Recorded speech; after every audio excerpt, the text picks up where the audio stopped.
Yo, what's up guys? It's Noah here, and in today's video, we're going to be breaking down the NBA slate on Draftkings and Yahoo for Thursday, October the 28th. We got a 6-game Thursday slate to go over. As always, guys, we're going to go game by game. We're going to talk through each game on the slate and break down each team, give you guys my just early thoughts on the slate, what does stand out to me looking the night before. And as we do go through each game, we will build out just an early core, just kind of 5 guys that I like at first look. As always with NBA, nothing's set in stone. There's always news that can come out during the day that can just completely change the slate. I do post a lot more updated content on Patreon if you guys want to check that out. If you want to get my full updated core plays, you want to get my rankings, my Discord chat access. I do have a Discord chat that you can join where you can ask me questions just anytime. I'm always in Discord to answer questions. That's all available for Patreon members, so you can check that out.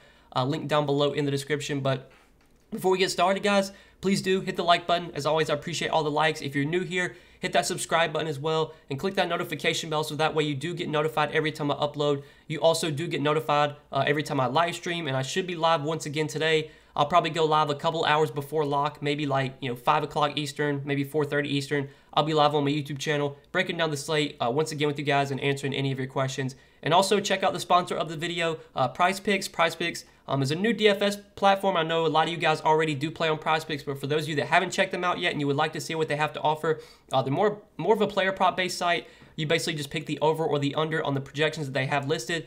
They don't have any projections posted yet for Thursday's game because I record my videos the night before. I'm recording this Wednesday night, and nothing's posted yet for Thursday, but sometime late Wednesday night, early Thursday morning, you'll start to see projections come out for Thursday's slate of games, and you can just take a look at their board, see what they have to offer. They have a lot of sports available, even if you're not just into NBA, if you like other stuff, they have NFL, they have PGA, they have college football.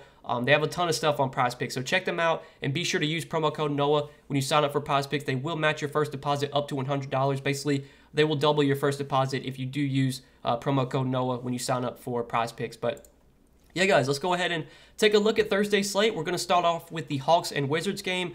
This is one I do have a lot of interest in right out of the gate. This should be a fairly high-scoring game. So far this season, if we look at pace, the Wizards, they were a very, very fast-paced team last season. Now, so far this year, they've just been around middle of the pack. They've actually been in the dead center in terms of pace so far this year. The Hawks, on the other hand, I'm pretty sure have actually been playing at a pretty fast pace, if I remember correctly. Let me see where Atlanta's at. So Atlanta's a little bit ahead of Washington. Both these teams, though, are about middle of the pack in pace. But I do like this game a lot. I think there's some viable plays on both sides. We'll start off with Atlanta. Trae Young at the top here, coming in at 9,400.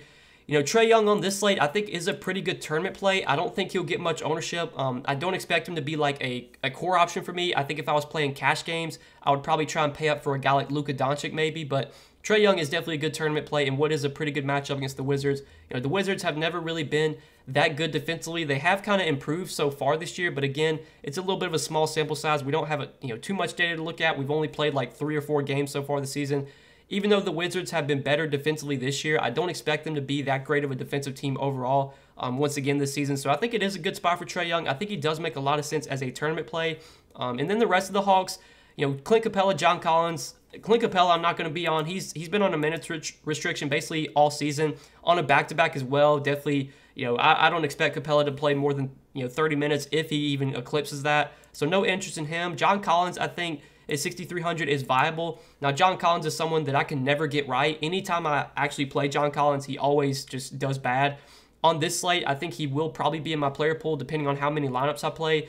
If I'm only playing one lineup, I don't know if I would get to John Collins in my one lineup, but I think if you're playing like 5 or 10 lineups, he's probably someone you do want to have exposure to because this is a good matchup. It is definitely a spot where you could catch a ceiling game from John Collins, and he is a pretty productive player when he's on the floor. We know he'll play big minutes on a nightly basis as long as he can stay out of foul trouble and everything. But then for the rest of this Atlanta team, there's not too much else I like here. The rest of these guys feel priced about right. With DeAndre Hunter back, like that makes me really just not interested in Cam Reddish or Kevin Huerter. Bogdan Bogdanovic has not been playing well this year. He's really been struggling. He'll probably turn it on at some point, but I'm probably just going to shy away from him on this slate. So from this Atlanta team, I think Trae and Collins are my 2 favorite guys for sure, and that's probably it from the Hawks. Now on the Wizards side, the Wizards are a tough team to really get to on Draftkings outside of one guy who we'll talk about. Bradley Beal, Spencer Dinwiddie, Kyle Kuzma, all of them feel priced about right on Draftkings. Bradley Beal at 9,200 is another guy that has upside and can put up a big game any night. On this slate, I don't know if I'm going to get to Bradley Beal. I think I would rather play Trae Young on the other side if I'm going to play, you know, one of these 9K guards. I don't mind Beal, but he's not like towards the top of my list by any means. There's definitely guards I prefer over him. There's definitely pay-up options I prefer over Beal today. Spencer Dinwiddie at 7,200 is just probably too expensive with Beal back. Same with Kyle Kuzma at 6,200. Really don't have much interest in either one of those guys at their price tags. But Montrezl Harrell is going to be a top option on this slate depending on what happens with Daniel Gafford. So Daniel Gafford got injured in Wednesday's game. It was pretty early on, I think like 6 or 7 minutes into the game, and then he did not return. Normally, when a player gets injured and they don't come back and then they have to play the next day, I just assume that player is going to be out.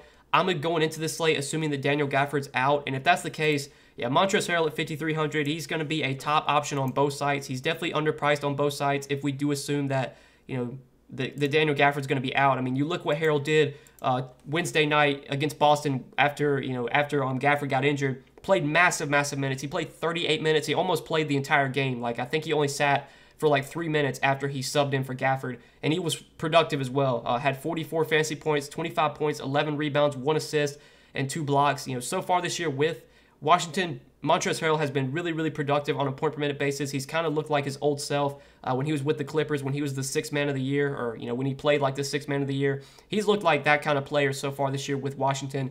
He's a fantasy point-per-minute player, and he's going to play big minutes if Gafford's out. Pretty good matchup against Atlanta. Or a decent matchup against Atlanta, I would say. But Harrell, I definitely like on both sides. He's underpriced for sure and is clearly a top play overall if we assume Daniel Gafford's going to be out. But the rest of the Wizards, I don't really have much interest in. Like KCP, Denny Avdi, I'm not going to play these guys. Rarely are they ever in consideration for me unless it's like a 2-game slate or something. So we can move on to the next game, talk about the Pistons and the Sixers. So on the Pistons today, we do have a pretty important injury to watch when it comes to Jeremy Grant. Jeremy Grant is questionable for today. He did sit out their last game. We saw Kelly Olynyk move into the starting lineup in place of Jeremy Grant, and Kelly Olynyk played really well, played pretty big minutes too, played 30 minutes and had 38 Draftkings points. You know, ever since Kelly Olynyk has, like, these last few years, ever since he's been, you know, when he was on the Heat, when he was on the, God, I forget who he was on last year, who he played for, when he was on the Rockets last year, like, he's just always been a productive player when he gets minutes. I assume that if Jeremy Grant's out again, we'll see Kelly Olynyk play probably 30-ish minutes if the game can stay close. Now, that is the one worry. I mean, this Detroit team is really bad. They're going to get blown out a lot this season. The Sixers at home could obviously beat the crap out of Detroit here. But if the game can stay close, I definitely like Kelly Olynyk, and he would be my favorite play from Detroit if Jeremy Grant is out. Now, if Jeremy Grant plays, I don't think I'm going to go to anyone on the Pistons. Everyone feels appropriately priced if Grant plays. There's really no glaring options for me, but it's definitely a wait and see here because if Grant's out, I would like a guy like Kelly Olynyk. He would definitely be someone I would consider at 5,800. Even though that price came up a little bit, it's probably still a little bit too cheap for Kelly Olynyk if we expect him to play, 30-plus minutes again. But that's really it for this team. Now, on the other side here, looking at the Sixers, once again, Joel Embiid is questionable for today. Joel Embiid, I think, has been questionable almost every game this season except like their first game of the year, and he's played every game so far. I think just this season, Joel Embiid's going to be questionable for almost every single game. He might sit a couple, but for now, I'm just going to assume that he plays every day, so I'm expecting Embiid to play today. Definitely a good spot for him against Detroit. Now, Embiid has not been great so far this season. We haven't really seen a big ceiling game from him yet. We know Embiid still has massive upside. Is he dealing with an injury? Is he 100% right now? We don't really know. He's more of a tournament play. I am a little bit worried about his health. Like, I don't know if he's 100% right now, if he's just kind of toughing it out and trying to play through this injury. But regardless, it wouldn't be surprising to see Embiid put up a big game here against this terrible Pistons team. The Pistons are going to have no answer for Joel Embiid. He's definitely in play for tournaments, but like in cash games, I'm going to prefer guys like Curry and Luka.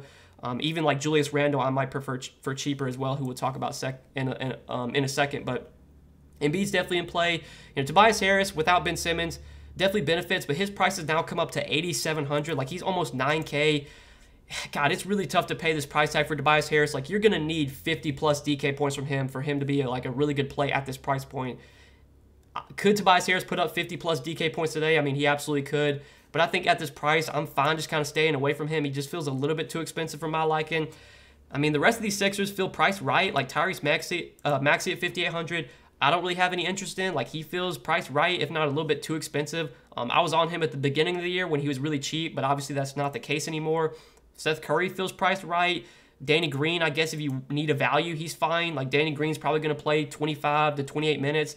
Nobody ever wants to play Danny Green. He's not a very high upside option, but if you are desperate for value, I guess he's okay. But really, that's it from Philly. I mean, when it comes to this team, for me, it's probably just Joel Embiid on DraftKings, and that's it.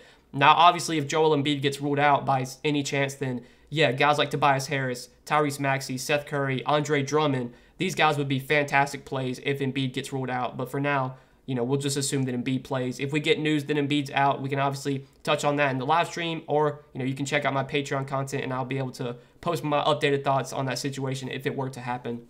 But next game, we'll go ahead and move on, talk about the Knicks and the Bulls.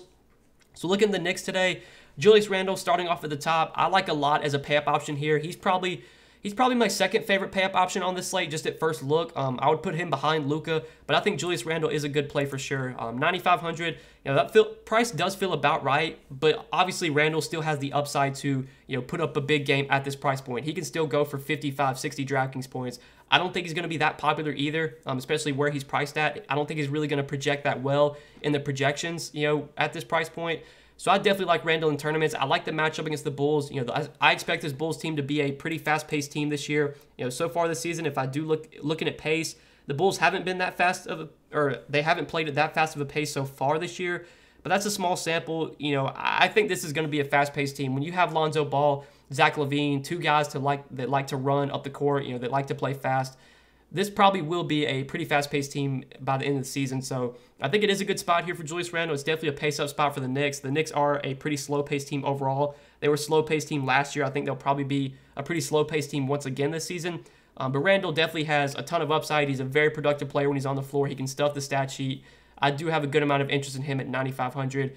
But like Evan Fournier, RJ Barrett, I think are fine mid-range options. Neither one stand out as core plays, though. Kemba Walker actually had a good game last game. Kemba's been terrible so far this year, but he finally looked decent last game against the Sixers. Played 28 minutes, had 38 DraftKings points. Good matchup for him against the Bulls, only 5,400. I don't mind Kemba if you're looking for a cheaper point guard option. I don't have much confidence in him. Like, I think he's going to be a guy that, puts up big games from time to time. He's also going to disappoint a lot. He's going to be very up and down this season, but if you get him on your good day, or if you roster him on the good days, I mean, he definitely can put up 35, 38 DraftKings points like he did last game and really blow this price out of the water. He's going to be a frustrating guy to roster. He's going to disappoint a lot, but there will be games when Kemba shoots the ball well, when he has a decent game. At 5,400, if you want to go to him, I think it's fine. Then the last guy we'll mention from the Knicks is Mitchell Robinson, 5,300. Mitchell Robinson's been getting minutes this year. He's been playing consistent minutes. He's played at least 28 minutes in every game. Now, the production's kind of fluctuated. Had two big games against Boston and Orlando, and then against the Sixers last game, he was really bad. Against Orlando that other time, he wasn't great either. He's normally a pretty productive player when he's on the floor. It's kind of weird to see him only put up 17 DK points when he plays 29 minutes. But at 5,300, if we can expect like 30 minutes from Mitchell Robinson in tournaments, I think he is a pretty good play. I think he will be very low owned on the slate. We will need to keep an eye on the status of Nerlens Noel. I think with Noel not playing so far this year, that has helped to secure the minutes for Mitchell Robinson. If Noel winds up playing today, then maybe Mitchell Robinson doesn't play 30 minutes. Maybe he only plays like 25. It would be a slight downgrade for him if Noel plays, but still I think Mitchell Robinson is a good tournament option. I think him and Kemba are both tournament plays, and I think overall Julius Randle is definitely a standout play that you could use in tournaments, and maybe even cash games too. But next, or other side of this game, we'll talk about the Bulls here. So when it comes to the Bulls, I haven't really rostered any Bulls so far this season, at least like not in my main lineup. Where these guys are priced at, Vooch, LaVine, DeRozan, Lonzo, it's just really tough to predict which one of these guys is going to have the big game at their price points, if any of them. They all feel priced about right. The matchup's not great against the Knicks. Zach LaVine is dealing with some sort of thumb injury right now. He said, though, he's going to try and play through it. I'm expecting him to play today, given what he said. Right now, he's listed as questionable for this game, so that obviously will be something to monitor, but last update I saw was that LaVine was going to try and play through this injury, so I'm expecting him to play. If by some chance, though, LaVine does get ruled out, then that would definitely change my thoughts on the Bulls here. Then I would have a lot more interest in guys like Vooch, DeRozan, Lonzo. I don't think any of them would be like core plays for me because they're all still priced about right, but they would get nice boost if LaVine does get ruled out. But if we expect LaVine to play, I mean, everyone on the Bulls feels priced about right. Again, it's a tough matchup against the Knicks. Like, I just don't think I'm gonna go to anyone on the Chicago team. I think we can go ahead and move on to the next game. So Talking about Utah and Houston, looking at Utah here, pretty good matchup for them against the Rockets. Anytime you're playing the Rockets, you always have to worry about blowout because the Rockets are just terrible. They're going to get blown out a ton this season. Blowout is somewhat of a concern here for this Utah team, but luckily this game's at least being played in Houston, which makes it a little bit more likely it stays close. Donovan Mitchell, 8,900. I really haven't been on this season. Good matchup for him against Houston, but I don't think I'm going to play him on this slate. Like, I think I'd rather play Trae Young. I think I'd rather play Bradley Beal. I'd rather play Julius Randle. You got Luka and Curry on the slate as well. Like, I just don't think I'm going to have Donovan Mitchell in my player pool. Now, if you're playing like 150 lineups, yeah, get some exposure to Donovan Mitchell because obviously he has upside and he could put up a big game here against Houston. But I tend to run a pretty tight player pool in my NBA lineups. I don't try and play a ton of guys. I try and really condense my player pool. I think Donovan Mitchell will probably get left out of my player pool. And I think a lot of these Jazz, I won't have much exposure to, like Rudy Gobert. Good matchup again, but he feels priced about right at 8,300. Rudy Gobert is one of these guys that rarely puts up a score that you have to have. Like, rarely does Rudy Gobert go out there and just break a slate. He'll give you 40, 45 DK points, which is solid at his price tag, but it's not going to be a score that you have to have. Now, if Gobert goes out there and puts up like 55, yeah, you're probably going to have him, but most nights, Gobert is putting up less than 50, if not like 45 or less. 8,300, I don't think I'm going to have much exposure to Rudy Gobert. I think he's also another guy that's priced pretty right on this Utah team.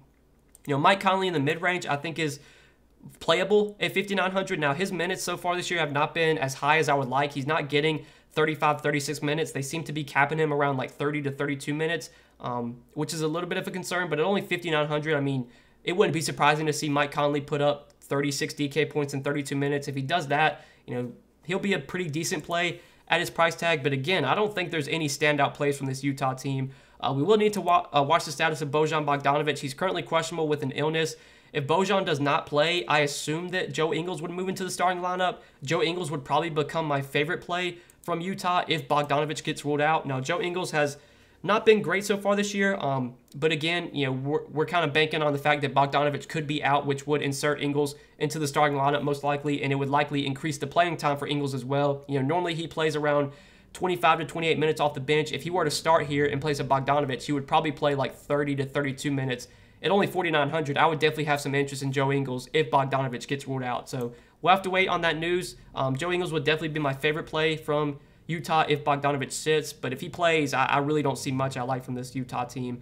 And on the Houston side, like, I just don't see much I like here either. Everyone on Houston feels priced about right. The matchup's not good at all against Utah. Christian Wood, 8,400, tougher spot against Rudy Gobert. I don't think I'm going to play him. Like, I think if I'm going to go to a center in this game, I probably would just rather play Rudy Gobert if I had to play one of the two centers here. Kevin Porter at 6,700 probably gets like 33 to 35 minutes as long as the game stays close. Again, the matchup's not good. He's more of a tournament option. I think really everyone on this Houston team is just like, they're all kind of low-owned tournament plays. I don't think really anyone from Houston's going to project that well today. I don't think anyone from Houston's going to stand out as a top play. I think if you're just playing a lot of tournament lineups, sure, get some exposure to Christian Wood and Kevin Porter and even maybe Jalen Green, but there's no standout plays for me from Houston. Jayshawn Tate's really cheap, and he probably plays big minutes if it's a close game. I played Jayshawn Tate on Draftkings last slate, and I'm still mad about that. I mean, he just had a terrible, terrible game. He was in foul trouble. As long as he can stay out of foul trouble, I think Jayshawn Tate does play big minutes. His production so far this year has been very up and down, but if you're going to get like 35, 36 minutes from Jayshawn Tate at only 4,800, he's okay. Like, I think he probably might be my favorite play from Houston, but there's really nothing I love from this Rockets team today. So we can move on to the next game. We got two more to break down just real quick. We'll talk about the Spurs and Dallas first. So in San Antonio, this team was very, very chalky on Tuesday's slate when they played the Lakers. You had a lot of guys underpriced. Dejounte Murray was like 7,300. Jakob Poeltl was like 5,500. Keldon Johnson was cheap as well. Well, the price tags on all these guys have really jumped up. Dejounte Murray is now up to 8,800. Look, I'm a big Dejounte Murray fan. I think Dejounte Murray is going to have a breakout season. I think he's probably going to finish the year as like an all-star. But at 8,800, like, I just don't know if I can pay this price tag for Dejounte Murray. He's so closely priced to just other stud guards like Trae Young and Bradley Beal that I probably would just rather play those guys over Dejounte. Same could be said for Jakob Poeltl. Like, his price is way up to 7,100. We were getting Jakob Poeltl at a pretty good discount beginning of the year when he was like 5K, 5,500. Well, now he's 7,100. He doesn't stand out nearly as much as a top play. I think he's still playable because Jakob Poeltl does have a lot of upside, and we saw that against the Lakers. he's going to play probably 32 to 35 minutes as long as he can, stay out of foul trouble, as long as the game stays close. He's a productive player when he's on the floor. He's a fantasy point per minute player. Still playable. Him and Dejounte Murray are both still playable, but neither one stand out to me as top options.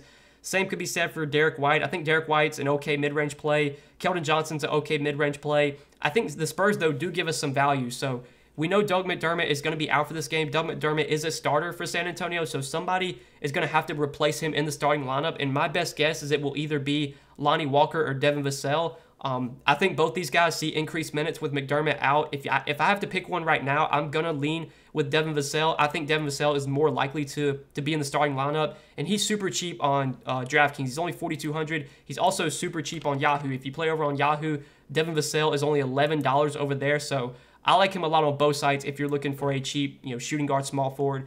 I'm expecting him to start in place of McDermott. If Lonnie Walker starts, then yeah, you could swap Vassell for Lonnie Walker, but either way, I think we see increased minutes for both these guys. You've got 35 minutes in overtime from Devin Vassell last game. Lonnie Walker also played big minutes. He played 31 minutes in that overtime game, had 34 DK points. Both guys were very productive. Both guys should be able to be more productive this season with San Antonio now that now that DeMar DeRozan's no longer on the team, who is a high usage player. Now that LaMarcus Aldridge is no longer on the team as well. There's a lot of usage to go around. Obviously, Dejounte Murray, I think, is going to be like the main focal point of this offense, but there's going to be opportunity for guys like Devin Vassell and Lonnie Walker. And now that Doug McDermott's out, there's going to be more minutes available for them as well. So those are two guys I definitely like from the San Antonio team. Those are probably my two favorite plays overall from the Spurs today. But we'll move on to the other side now, talk about the Mavs. So looking at the Mavs at the top, Luka Doncic, 11K, in my opinion, I think is the best pay-up option on this slate. I do slightly prefer him over Steph Curry. And right now we have some decent value. You can definitely pay up for Luka on this slate. There's good options in the 5K range. There's decent options in the 4K range as well. I like Luka on both sides. $52 on Yahoo. I want to try and get him in over there if I can as well, just kind of at first look. We'll have to keep an eye on the status of Porzingis. Porzingis is questionable. If he were to sit, I mean, yeah, that would just make me like Luka even more. But regardless, we know what we're going to get from Luka. We know Luka's going to play probably 35, 36 minutes if it's a close game. We know Luka is going to stuff the stat sheet. He's going to score. He's going to get rebounds. He's going to get assists. He's got triple-double upside every single night. Yeah, I think Luka's the number one stud on this slate, especially since we don't have a lot of other studs like, no Giannis, no Towns. A lot of these other guys we've been paying up for this year, those guys aren't available today. So Luka definitely stands out as a top option for me, and I do slightly prefer him over Steph Curry. Now, Porzingis, big injury to monitor. If he plays, I think at 7,300, he is playable. I don't know if I really am going to go to Porzingis on this slate, but I think at 7,300, he is definitely someone you can look to. Porzingis does have upside. Obviously, so far this year, he's kind of been up and down. He wasn't great in their first game against Atlanta, looked good against Toronto. Last game against Houston, he looked terrible, and then, he got injured after he played 20 minutes. If he plays today, I'm assuming he's full strength. I'm assuming he's 100% if he's going to play. So if he is 100% and good to go, he's okay at 7,300. He's not like a top play for me, though, from this Dallas team. Luka's definitely the guy I want to be building around. If Porzingis gets ruled out, though, that would be, increased usage for guys like Tim Hardaway. But Tim Hardaway feels priced correctly at 6,400. Increased usage, maybe even more minutes for Jalen Brunson. But at 5K, he feels priced about right. We would have to wait and see what they do with the starting lineup. So far, Dwight Powell's been starting at center, so I doubt they would start like Boban or something. My best guess is probably Maxi Kleber would move in the starting lineup. If Maxi Kleber were to start in place of Porzingis, Maxi Kleber is not a great per-minute player. Like, he's not a very good point-per-minute player, but he's only 3,200, and if Porzingis sits, I assume Kleber would start and play probably 30 minutes, if not more than that. At 3,200, yeah, if we're looking for a punt value play, Maxi Kleber is definitely going to project as one of the better values on the slate if Porzingis does get ruled out, but that's news we're obviously just going to have to wait and see on. For now, though, I think Luka's the definitely best play from Dallas. The rest of these guys are just secondary options. If Porzingis gets ruled out, then we could probably go to a guy like Maxi Kleber for value, and then maybe even Dwight Powell. His minutes will be a little bit more secure if Porzingis were to sit. But we'll talk about the last game real quick. Memphis and Golden State. I think this is probably my favorite game overall on the slate. There's a lot to like on both sides. Starting off with Memphis, you got John Morant at the top for 9,600. I think John Morant is definitely a high upside option that we can consider on the slate. I love the matchup against Golden State. This should be a very, very fast-paced game. So far this season, looking at pace, Golden State, they are top 10 in pace, and the Grizzlies are, where are the Grizzlies at? The Grizzlies are, they're about middle of the pack. But last year, I'm pretty sure both these teams were, both these teams played at a very fast pace last season. I expect the total in this game will probably be the highest on the slate, once we do get totals to come out. So John Moran at 9,600, you know, it feels like you're overpaying for him right now, but he's been great this season. We'll have to see what he does Wednesday night against Portland. That game's going on as I'm recording this video. You know, if Ja does not do well Wednesday night, that might make it, you know, that might even lower his ownership for today's game, which would make me like him even more in tournaments. I don't think Ja's someone I'm going to play in cash games at his price tag. I would just try and get up to Luka if you can. But in tournaments, we know Ja has upside, and it is a really good matchup against Golden State. But on Yahoo, that's where I want to talk about Ja. So Ja is really, really cheap on Yahoo. He's been underpriced over on Yahoo for a while now. Only $35 still. He was $35 on Wednesday slate. He was a top play for me. I'm going to play him once again at this price point. He's just too cheap on Yahoo. I like him a lot over there. And on DraftKings, I think he's still in play as well. And then some of these secondary pieces from Memphis, I think, look like pretty good options. You know, Jaren Jackson Jr. feels priced about right, but he does have upside here in what should be a fast-paced game against the Warriors. Steven Adams at 5,600, been very good so far this season, been very consistent.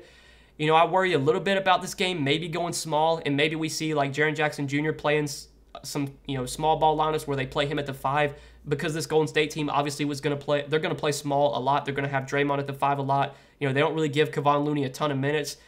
The matchups, like, in terms of, you know, what you expect from Steven Adams in terms of, you know, the type of matchup for him where he would be out there on the floor, like, this is definitely one of those games where he could maybe have his minutes cut a little bit just because they're not going to need him out there. But if he does play 30 minutes again, like he's been playing all season, I mean, he's definitely a little bit too cheap at 5,600. He's been really productive so far this year with Memphis.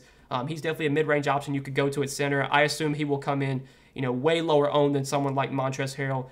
I would probably just prefer Harrell, to be honest, but I think Steven Adams is still a tournament play you could go to. And then if we're looking for value, I think we can look to guys like DeAnthony Melton and Desmond Bane. You know, both these guys have been starting and playing pretty big minutes. You've been getting around 30 minutes a night for DeAnthony Melton, around 30 minutes a night for Desmond Bane. I think on DraftKings, both these guys are probably underpriced. Only $5,100 for Melton, only $4,900 for Bane.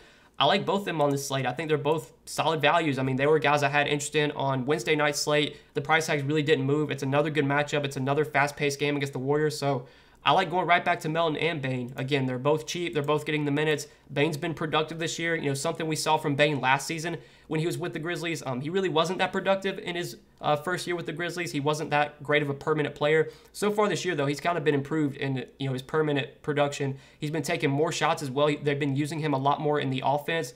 You see the field goal attempts, 16, 15, 15 shot attempts through 3 games. If he's going to continue to get these shot attempts along with, you know, chipping in with some rebounds and assists, yeah, Desmond Bane's got upside for 4,900, especially if he continues to play, you know, 30-plus minutes. I like both guys on DraftKings. I think both look good on Yahoo as well. They're both cheap. We'll just go with Desmond Bane for now, just kind of in the early core. Bane is super cheap at small forward, only $13. I do like him a lot over on Yahoo as well. And Melton's cheap too if you wanted to play him. He's only $15. Definitely like him on Yahoo too. But there's a lot to like for Memphis for sure. I don't want to say the entire starting lineup, but I mean, my God, the entire starting lineup, Ja, you know, Desmond Bane, Melton, Steven Adams, Jaren Jackson. Like, I think all 5 of those guys are in play for me on this slate. But I don't think I'm going to go to anyone on the bench from Memphis. We'll close out with the Warriors here. Talk about Golden State real quick before we end the video. So on Golden State, you got Steph Curry at the top, 10,900, coming off his, you know, first bad game of the season against OKC. Played 32 minutes. It was a close game, but Curry just wasn't that productive. Only had 38 DK points, only 6 rebounds, 4 assists. He didn't have that great of a shooting game.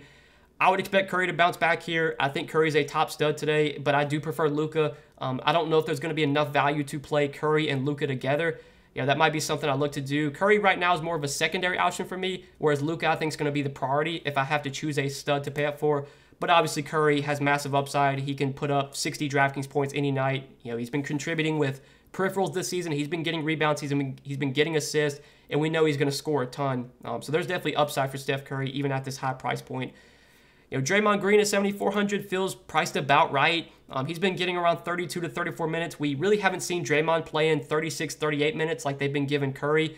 They did say they were going to kind of take it easy on Draymond to start the season, and we've kind of seen that so far. I think his minutes will slowly start to ramp up as the season progresses. I think, you know, at some point in the season, he's going to play like 36 minutes a night. Does it happen today? Probably not.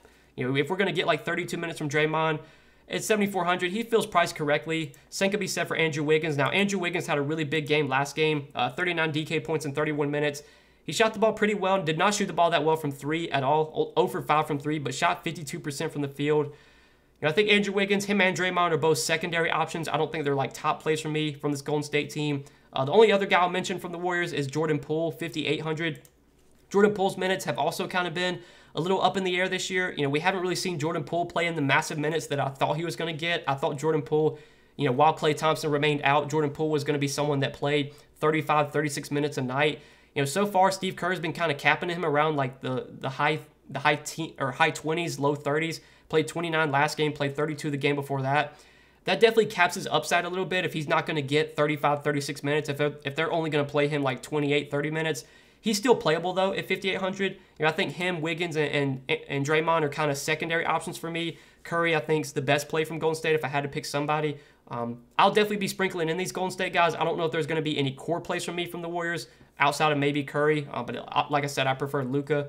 But definitely these guys you want to mix in tournaments, I think, if you're playing a lot of lineups for sure. Now, if I'm only playing one lineup today, am I going to get to anyone from Golden State? I don't think so. We'll have to see. But I really don't have any interest in anyone else. Like none of these bench guys I have much interest in from the Warriors. So I think that does it for the six-game slate, guys. I think we broke everything down, talked through each game, kind of gave you guys some of my early thoughts on the slate. Just where my head's at, looking at the slate on Wednesday night, kind of what stands out to me at first look. I hope you guys enjoyed the video, though. I appreciate you watching. If you did enjoy, please do hit that like button, guys. Hit that subscribe button as well. And also, check out the sponsor of this video, PrizePicks. If you want to check out PrizePicks, they're linked down below in the description. Or just when you sign up for PrizePicks, be sure to use promo code NOAH, and they will match your first deposit up to $100. Like I stated earlier, PrizePicks is more of a player prop-based site. So you're taking the over or the under on the projection they have listed. You can take a look at their entire board for Thursday's game. They have NBA stuff. They have NFL stuff as well. So if you want to do some picks for Thursday Night Football, they have that available too.